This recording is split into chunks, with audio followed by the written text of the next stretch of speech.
Today we're looking at something that really challenges how we think about our emotional burdens. It really does. I mean, we're all sort of trained to think our heaviest weights are things like grief or loss, maybe anxiety about the future. Exactly. Things that happen. A human being carries many burdens. The heaviest of all is the burden of arrogance. Arrogance. Okay, wow. That's a big statement. It is. Because how can an attitude, a feeling of being superior possibly outweigh something like genuine despair or trauma? It almost sounds dismissive, I, which really shows up as judgment, is heavier than all the rest. and I think it comes down to how the burden actually works. Grief, trauma, those are often put on us by circumstances.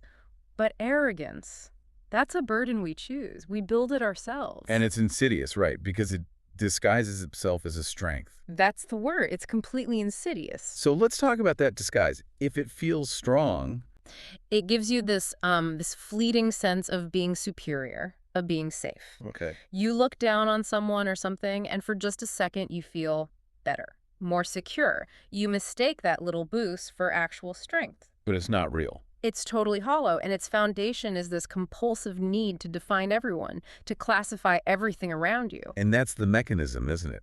That's what turns the idea of arrogance into a real, tangible weight. Because the quote links it directly to judgment. Directly. It says we pass judgment on others without knowing who is great or who is lowly in the sight of God. So the problem isn't being judged, it's the act of judging. Precisely. The moment we decide we have the authority, the right to definitively label another person's worth, we take on a job that's just too big for any one person. We basically appoint ourselves the judge and jury for the entire world. And it's exhausting. Just think about the sheer number of verdicts we hand out every single day. Online, on the news, just walking down the street. And we issue these verdicts with almost no evidence. We see a person's job or, a mistake they made years ago. Or just a single post online. Right. And we slap on a label: success, failure, good person, bad person. It's the ultimate arrogance, really, to think our tiny perspective is the complete picture. We see a snapshot, a single fleeting moment, a person being rude in a coffee shop, let's say. And we assume that one frame tells us everything we need to know about their character. When really it's just one frame in a 2-hour movie. Exactly. We have, and I'm quoting here, no idea about the whole movie of a person's life. We don't see their struggles, their private battles, their intentions. But we deliver the verdict anyway. We do. And that verdict, that label, becomes something we have to carry. We have to defend it, integrate it into our worldview. So the arrogance forces us to carry the weight of every single judgment we make. It's like a self-inflicted wound. Which leads right into the two big consequences the material talks about. The practical burden and the spiritual one. The practical one is just exhaustion. I don't think we realize how much energy this takes. Not at all. It's like running a background program on your computer at full power all the time. It's a constant courtroom in your head, and it's just draining your battery. That's a perfect analogy. And it's not even the content of the judgments that's so tiring, it's the sheer volume.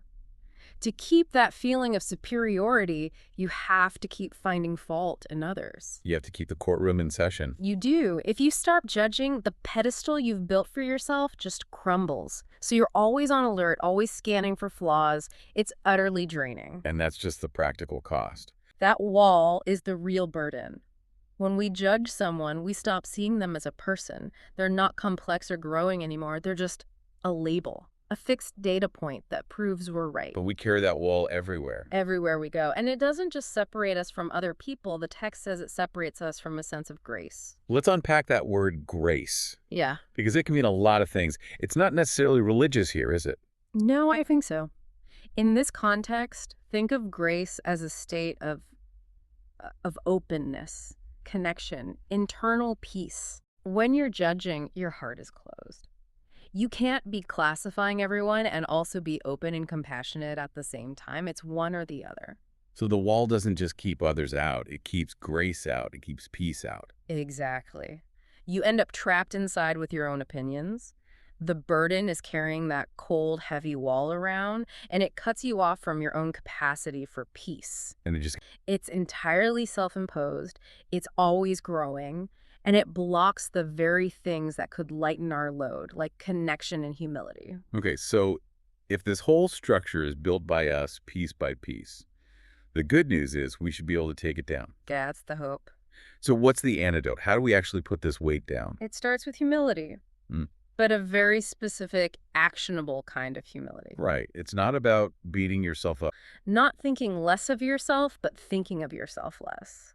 I love that. That's such a crucial distinction. It is. It shifts the focus away from self-criticism and towards, well, just not making yourself the center of the universe all the time. Exactly. It's about accepting that you're just one piece of a giant, complex puzzle you'll never fully understand.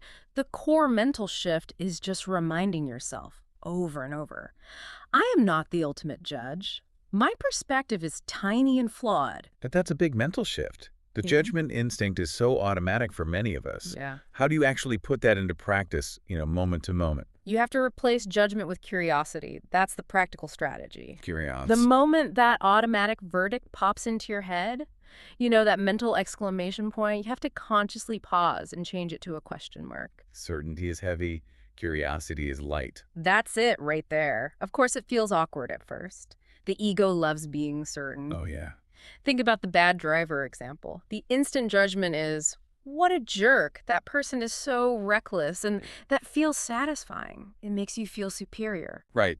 You're the good driver, they're the bad one. Simple. Simple and heavy. But to introduce curiosity, to ask, I wonder if they're rushing to the hospital. I wonder if they just got terrible news. That requires you to accept ambiguity. And ambiguity is fundamentally lighter.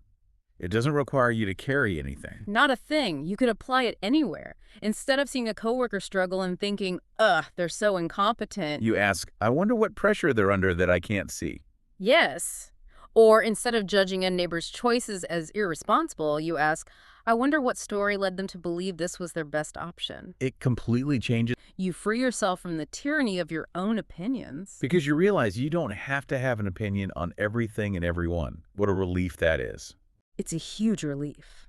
And then you start to experience that outcome the material describes. Walking through the world a little lighter, a little more connected, and a little more at peace. That lightness just comes from the shock of realizing you were the one carrying the weight the whole time. You built the prison, and you were holding the key.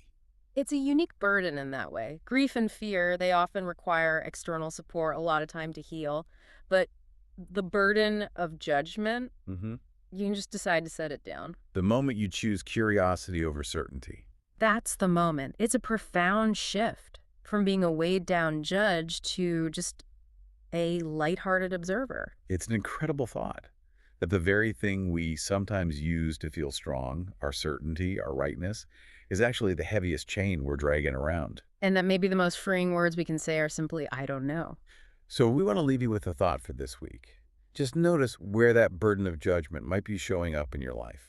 Pay attention to the energy it costs you to keep that internal courtroom running.